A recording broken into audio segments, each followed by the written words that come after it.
I just got asked by Roller in the chat, how do I add an indicator on top of another indicator? And it took me a little while to find this out, so I thought I'd make a video just in case anyone else is interested to see how it's done. One of the indicators that I like is an OBV, which is just your on-balance volume. And so if I go OBV, and I can add this in, and you can see that's my OBV line there.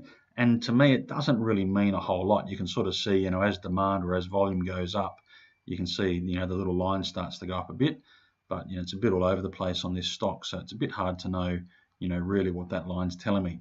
So what I'll do is I like to add a moving average to all of my indicators, and so I'll go add indicator on OBV. There's different ways of doing this, but this is, just an easy sort of straightforward way to show you. I'll go moving average, and what I like to do is I always like my signals to be that whole green, orange, and red. Green is good, so I'm going to change this one to green and go OK. And red is bad, so I'm going to click on red. It doesn't always mean bad, but it's just how I look at things sometimes. So I'll go red is bad, and then I can see a little bit better here. So I can see that if this is my 30-day or it's 30 periods, but because I'm on a day chart, it's 30-day moving average of my OBV.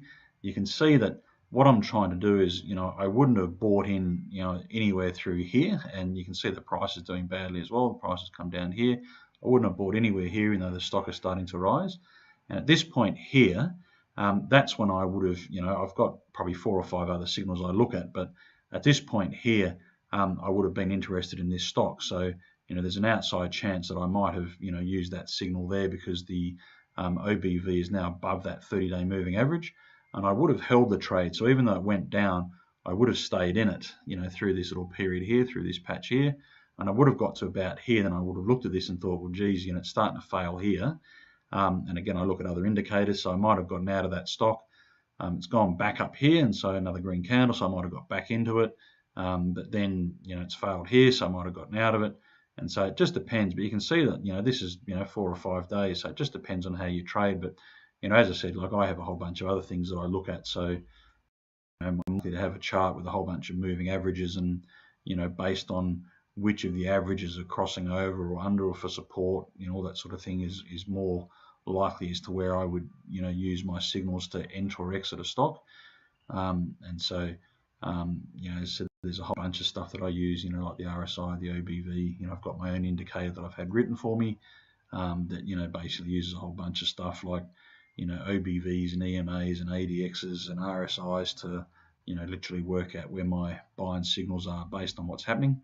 And so I know how to look at all these indicators, but I just thought if I get my own script written, then all I do is I literally work out, rather than trying to work out if these are on alignment, I just look at the buy signals and then I look at the sell signals, and it's fairly consistently accurate, in terms of allowing me to stay in and out of trades.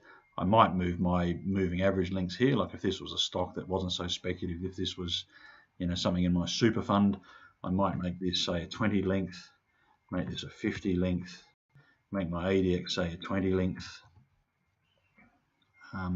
And then you can see it allows me to spend more time in the trade. So you can see that all I've done is I've smoothed it out here.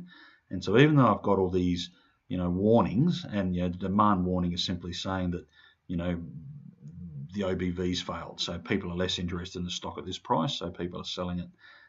Things like, momentum warning is the ADX has failed. It's passing, back below 40. So, again, the momentum's, heading the wrong way out of this stock. And so, as I said, I just have these as warnings, and I more use the crossover as my, buy and sell type indicators. But you can see that because I've got my moving average further apart, I would have stayed in the stock a lot longer at this period. And you can see here, I would have, bought somewhere here, got out roughly, around the top here. I would have stayed out of this trade all the way through here, because even though it's gone green a little bit, I still don't have a buy signal through there. So that's just as a very quick way of how I use indicators. And you can see that I've always got my volume's got a 30-day moving average, so I like to see that the volume's above that before I buy. My OBV has a 30-day or 30 period EMA on it. And ADX, I don't really use this line much other than just to keep an eye on what the value is because it's already in my indicator up here. Anyway, I hope that helps someone.